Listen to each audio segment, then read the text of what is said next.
Yes, I'm sorry, I was on mute. I was listening to Nitzan. So, good evening, everyone. Truth be told, I think that we are, or you are holding this conference and you are hosting us at a time that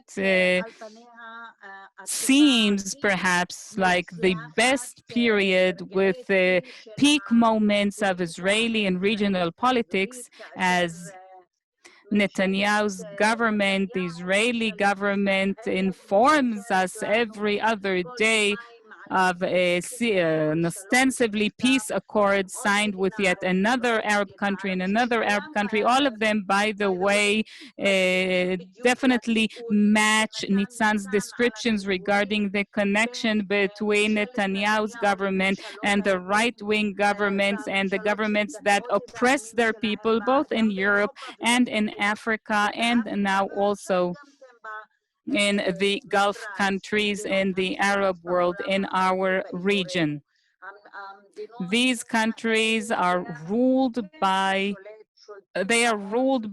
governments that, definitely don't match these definitions. I mean, we are talking about connections of the right wing from every angle. And I think that despite the general impression that the regional policy of Netanyahu's government is at the peak of its success, I believe that we are at a low point that's taking us downhill to a place where it will be even more complicated than the current situation that we're trying to escape in order not to confront. And they call all the trade agreements that were recently developed, I consider them to be economic accords, and yet they call them peace accords, and they try to divert our attention from a genuine attempt to try to invest in a solution to a situation that has led us from the outset to define that Israel is in a conflict situation. And the way I see it, it's in a situation that it is ruling another country, that it has conquered another nation, or as we say in PC language in Israel, that we are in conflict. But if to say the truth, the state of Israel is still occupying both lands and a people, a different nation, and is acting in order to build more and more settlements. Netanyahu turned regional politics, his regional politics, into an alibi to continue the occupation. On the one hand, he implements the plan of the century, his and Trump's plan, and I'm surprised that people are still saying that it strives to establish a Palestinian state, because anybody who reads this plan carefully knows that this is a plan for the elimination of the option for a Palestinian state. It's actually a plan for annexation, for mega annexation, and there's no need for the Emirates to reject it or accept it, because ultimately the peace accords with the UAE is part of the plan. It's actually one of the steps that will ultimately lead to this mega annexation that we are talking about. So how can we measure this, whether this policy is truly leading to a better situation? We need to, and peace, we need to examine these accords. Are they promoting us towards genuine peace, peace in the sense that guarantees both human safety and security to the peoples, and not just a state of non-war? There are states that are states of non-war, but we are talking about peace situations here. I believe that these accords are pushing us away from that if we all agree that this region cannot live in peace, and if we think that it is impossible for us, the people of Israel, to feel the peace without ending the main problem which continues to exist, which is occupation of the Palestinian people, then actually if these accords serve the purpose of eliminating and isolating the Palestinians and force them to accept the plan in which they hardly receive land, and to call that a Palestinian state, well, in this sense and from that angle, these accords cannot be considered peace accords. Do these accords serve the interests of the people, of the nations? I'm talking about both those who live inside Israel, both and the Palestinian people and the Arab countries around. I believe that they do not, even though you see all these economic celebrations, ultimately this economic celebration, the main ones who will profit from it are the rich people, the capitalists in these countries, whether if it's in Israel or the Emirates and Bahrain, and who knows what they'll profit from that in Sudan. And I think that we have opened, or I won't take the blame on me. I won't say that we did, but Netanyahu and his government have started an arms race. They have opened the door to an arms race in this region, which is very dangerous. Ever since these peace accords have been signed, we keep hearing only about preparations for war and acquiring aircrafts and the purchase of military artifacts.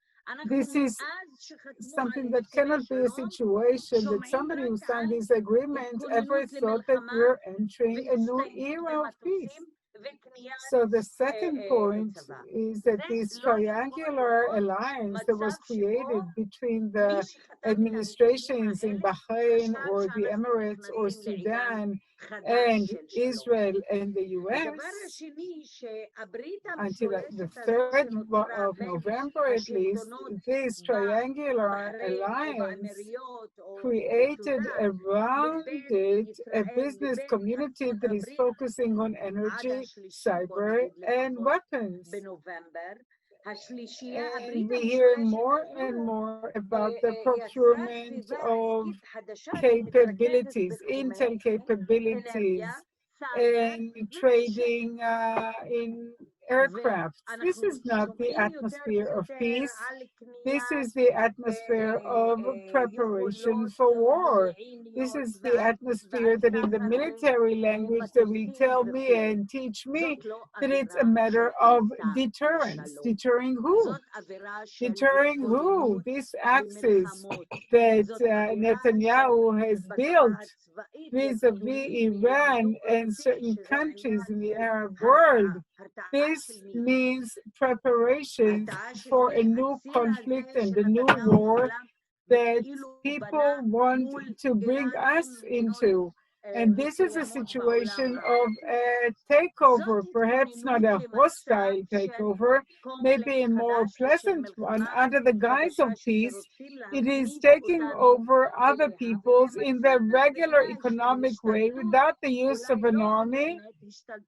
And nonetheless, they are taking over all the resources that exist in those other countries and can exist there. What I am most frightened of in this situation is that those who think that it's possible to have regional politics in which Israel has normal relations and yet tramples the Palestinian people and ignoring its real problem, and that is the continuation of the occupation, leaves us a very heavy legacy that might explode in our faces any day. Trump and Netanyahu might leave, and I certainly hope that they do leave soon, their status, this one as head of state and that one as president of the United States of America. But in the meantime, they managed, and I believe that in the reticence and the acceptance and the happiness that everyone expressed, they managed to plant in us major barriers and root to real peace in the future. why am I saying this? Because when it comes to Jerusalem and when it comes to normalization and when it comes to the confrontation and the isolation of the Palestinian people, all this will make it very difficult for us in the future to solve the problem for which all the citizens of the State of Israel feel that they do not live in peace. And this is why we talk about the Palestinian issue and the continuation of the occupation. The question that we, as citizens of the State of Israel, must ask, and mostly the Jewish majority, including the Zionist left, we should ask ourselves what kind of a future and a state do we want to live in?